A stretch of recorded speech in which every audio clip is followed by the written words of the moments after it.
Thanks so much for taking a couple minutes with us. We're here with... you guys tell me to do something like that.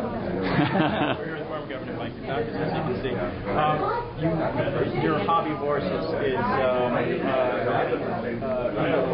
organized on the precinct and ward level, getting local people involved on the precinct and ward level, and really using sort of that social capital to get the votes. Do you have any, do you put any stock or any faith in the new model of organizing voters, for instance, that Barack Obama is using in terms of sites and using pre-existing relationships? The internet is a hugely important organizing tool, but it is not a substitute for face-to-face, house-to-house, precinct-to-precinct campaigning by a real PR. It's an incredible fundraising tool, it's an incredible organizing tool. And in point of fact, he's now got 2 million contributors. Every one of whom, in my opinion, should be asked to work a precinct or work a neighborhood in a systematic way. But there is no substitute for the kind of thing I'm talking about. It is huge, and that's what I never liked about it. He won by 21%. And there are examples all over the country of people who have done this. Now, why more folks in politics don't see this? I don't know. I mean, national consultants disdain this. They've never rung a doorbell for this. They have no idea how this works. But the beauty of internet communication in all its forms is that, for one thing, Obama wouldn't have these 2 million people if there hadn't been internet. I mean, that's the way he got them first by contributions, and now I hope by listening in this program. So I recognize how important it is. But anybody who tells you that old-fashioned, accountable, is obsolete, doesn't understand what I mean. Well, I want to follow up on Gov, not to contradict that at least, but one of the things that the Gov Patrick campaign was based on was the community tool model, in which we're supposed to get 35 names as hard supporters for the Gov Patrick both in the primary and the election. And so that's sort of a different model. Do you think that model is useful as a first step or as a last step? No, it is not useful, and it's a mistake in my opinion. I don't mean that asking people to come up initially with 35 people is a bad idea. But so you come up with 35 people, then what?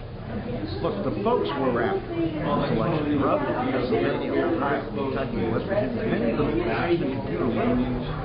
But it isn't just those folks. I mean, I don't care how internet savvy somebody is.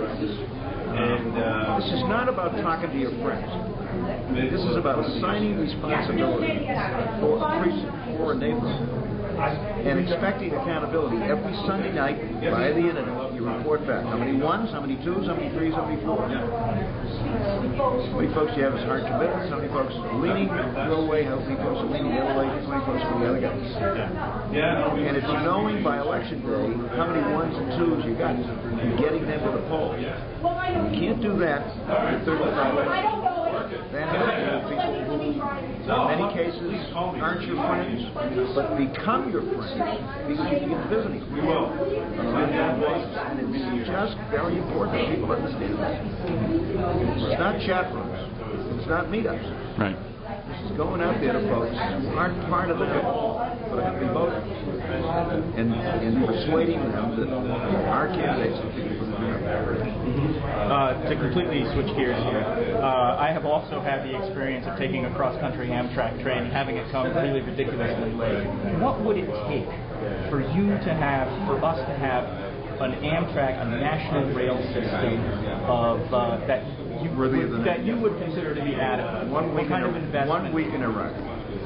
That's it. $3 billion a year. Yeah, That's it. over and above the current. $3 billion, including the current. We spend $3 billion a year, $1 billion in Iraq, every year, taking what is a remarkably extensive existing rail network and gearing it up. I mean, for example, one of the reasons you were late is because for much of that trip from San Francisco to Denver, you're on a single track. Every time a freight train comes along, you got to get off the track, wait for the freight train to go, or vice versa. Now, what will it take to put a second track? The real estate is there. You have to take a single house or a single business just to actually put it on the track. And by the way, it shouldn't take long. You know, in 1867, Irish and Chinese immigrants were laying 4 miles of track a day to build a transcontinental railroad. Now it takes us 8 years to extend the streetcar 4 miles from Somerville on existing right-of-way. This is absurd. So $3 billion a year, including the existing, talking about an extra 2.7. $3 billion a year invested every single year. In track work, upgrades. Remember, the network is there.